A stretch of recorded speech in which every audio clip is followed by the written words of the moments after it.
whenever you start to see a whole bunch of discord being sown, you can bet your bottom dollar the devil is somewhere in the abyss and he is working.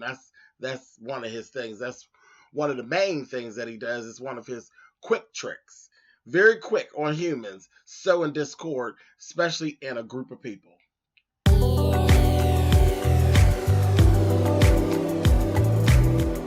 And I'm like, come on through, Cookie. I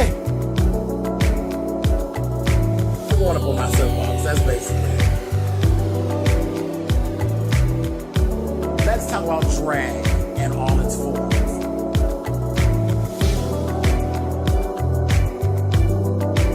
What, Cookie?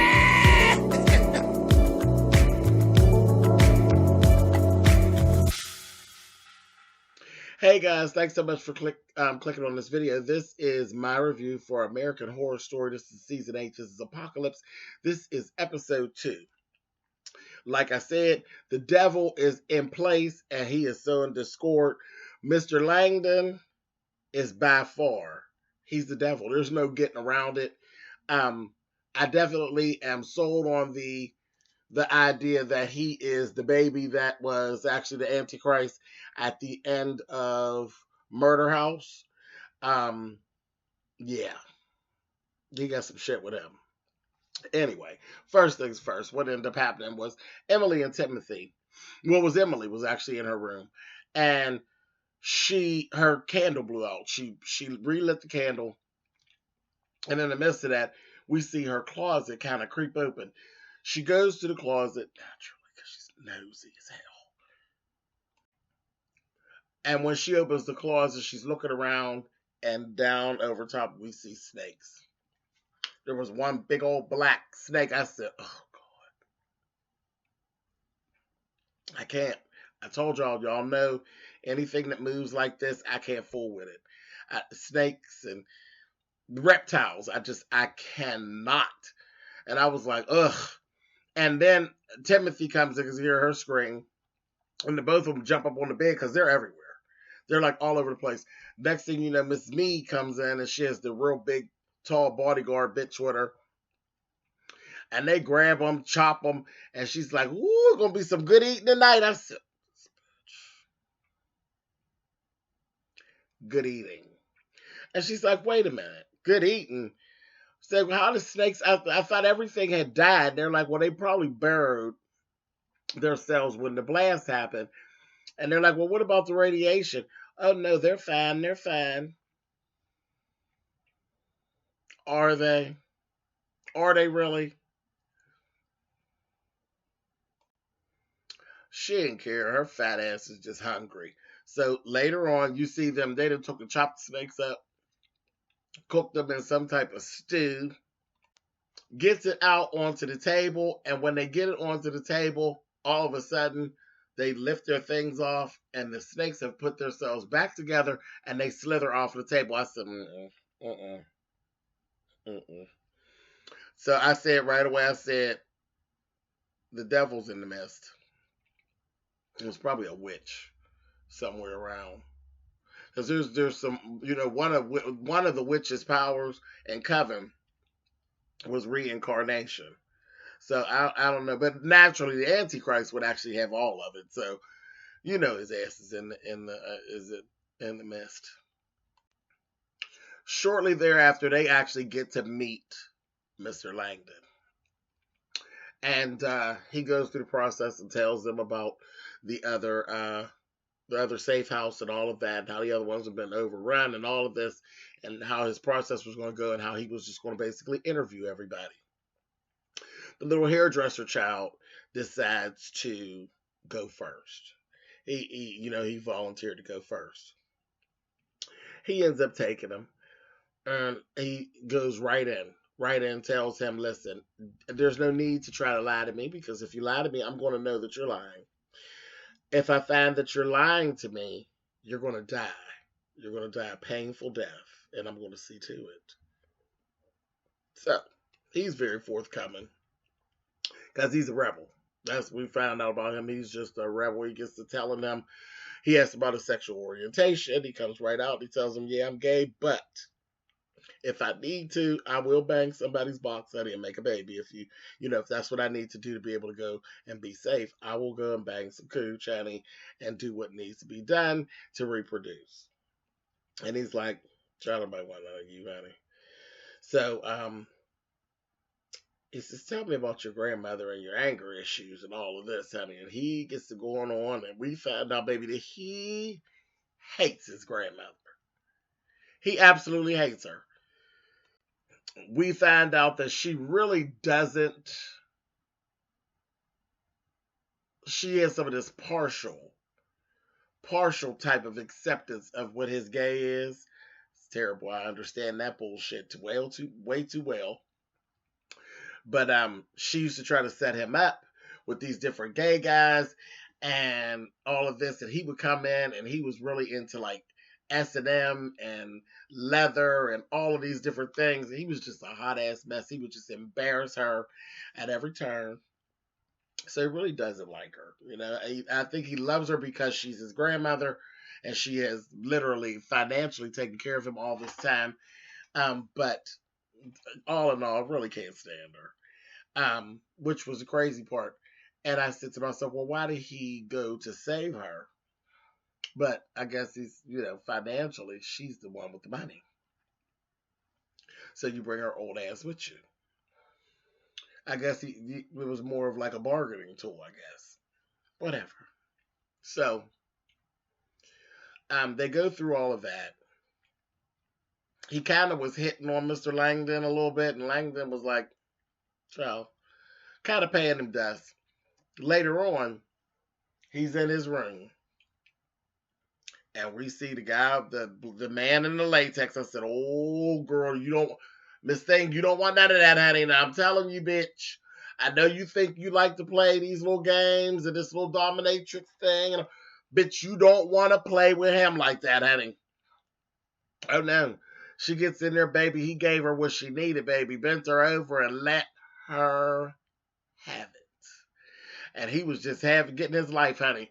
And Grandma that took her nappy ass to the door, and she heard the sounds of passion, honey, and was snooping, took her ass in there and told Mrs. Meade what was going on. I said, girl, quit your playing, honey. And we see right away, Grandma is for Grandma, honey. She ain't think about his gay ass, honey. She's like, honey, I need that seat, honey. He's useless, honey. I said, okay. So, in the meantime, Langdon is in there talking to Mrs. Venable. Broke her all the way down. He's in there talking to her, letting her know, listen, I know what you're doing here. I know that you've been making up the rules. You've been doing what you want. You've been taking solace in the bullshit that you got running here. And she starts on with him, and she's going all into this whole feminist thing, and she tried to lie her way out of it. She's like, oh no, I followed the emails that came to me from the cooperative. He's like, well, that's a lie because I'm the one who sent the emails from the cooperative. You're lying, bitch. You're lying. And then he told her, take off your dress. She's like, no. He goes around her, unzips the back of her dress. She has that cane. We see the deformity in her back. It looks like a really advanced form of scoliosis is what it looks like she has. She's all the way, she's in a bend. And he says, does it hurt? And she says, no. And he says, does it bring you great pain? And she's like, yes. And he told her, he says, show me the thing that shames you, honey. I said, uh-huh. So that was what it was all about. And then he was doing this whole, like, seduction thing with her. And right in the midst of it, Miss Meade comes in, honey. And I looked, I said, ooh. Honey, and she looked, baby. She was looking at him so hard. I said, girl, she's mad, honey. Because that's, I don't care what y'all say, that's her little lover, honey. And she was looking at him like, you take your goddamn hands off my woman, honey. I said, mm-hmm. So they end up going on, and they tell what's actually going on about the grandson and all that. Mr. Langdon actually walks out. He's up there listening in the other room when they are having their conversation. So immediately they begin to torture the little hairdresser. They have him down in the in some basement or somewhere in the place. Have him tied to chains, has him chained up, stretched out to the ceiling, and they're whipping him with a whip. And the funny thing is, remember, he's into S&M, so he was enjoying it. They was whipping him, honey, and he said, I'll take all the lashes, honey. And she said, don't do anymore because he's enjoying it. He said, I haven't had so much fun since I was at the some damn Canal Street parade or some shit. I said, child, he's a damn mess. A rebel. He's a rebel. And he went on with all that. Miss Venable and Miss Mead got this whole thing going, talking about they believe that Langdon and him had something going.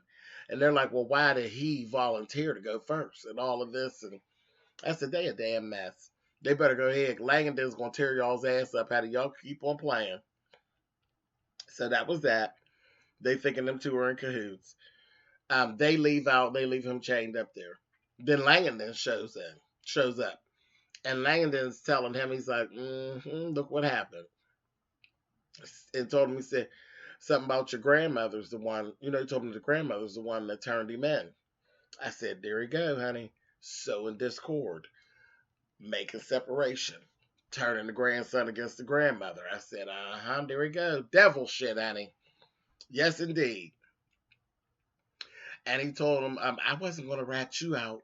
Said the other. He was like, rat me out for what? He was like, when you came to my room, honey, and made me happy, honey. He said, I haven't been to your room, honey. I don't know what you're talking about.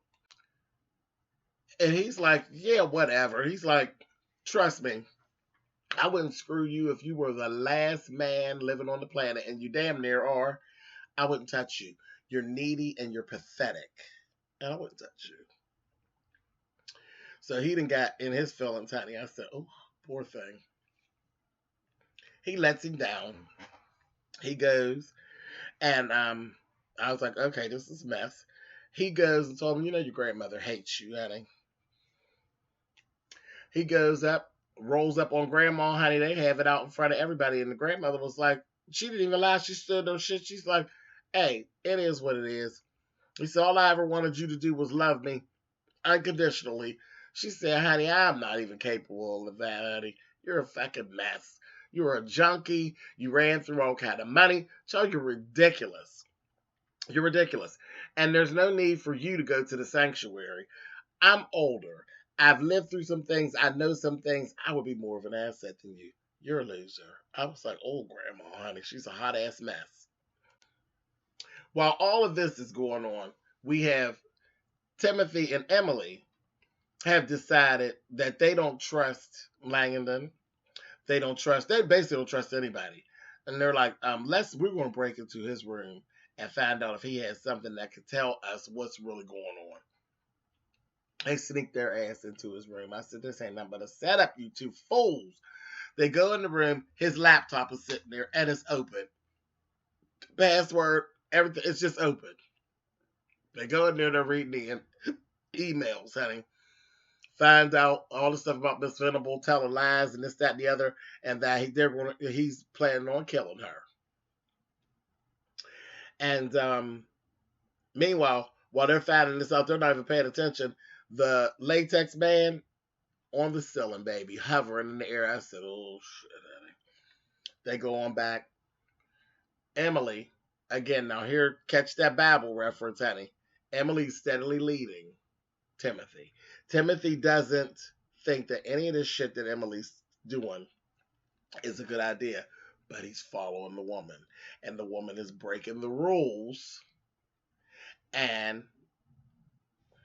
you know what happens? Adam and Eve. You know what happens, honey. Follow the woman. The woman breaks the rules. Problems. Anyway. Sitting up there, child. She's like, we can break on out of here and go. This, that, thing, and the other. All this shit's a lie. Blah, blah, blah, blah. And they're like, well, what are we doing? It's like, let's do what it is that we should have been doing, honey. So they go and they get the fucking. That's the apple. You got it? Y'all paying attention? Timothy gets some of Miss Emily's little cherry, honey, and then the next thing you know, honey, they just so bold and brazen with they done laid there and went to sleep, honey. Gets caught. They take them, snatch them up, Miss Mead and her old hating ass. Drag them down to the basement. Got them laying there and got them set up because they're going to kill them like they promised that they would. Now, let me go on and they go ahead and I'm going to switch back and I'll come right back to them. In the meantime, old hairdresser boy's in his room. He's in his room and he basically is in there. The latex guy comes back in. He's again thinking that it's Langdon. And he start taking control this time. He tries to take the mask off. He wouldn't let him take the mask off. He's getting service him up and all of that. He lays him down on the bed, gets on top of him and straddles him. There's some scissors on the dresser. Takes the scissors and says, "So, I'm the last one man on earth that you would do anything with. You don't like me," and he stabs him up. He is stabbing him to death with these scissors. Blood is everywhere. He looks over. Langdon is standing in the doorway. I told you, honey. He looks down. It's Grandma. I said, girl, he set you right up, honey. Set you up. Got your mind all cloudy, honey. And now you've committed a crime. You're going to have a problem. Got the other two. Got them. Discourse zone. Got them running around here like Adam and Eve. They done broke the rules. Now they laying downstairs, get ready to be executed. So while they get them down there and they get ready to do it, they get ready to shoot them.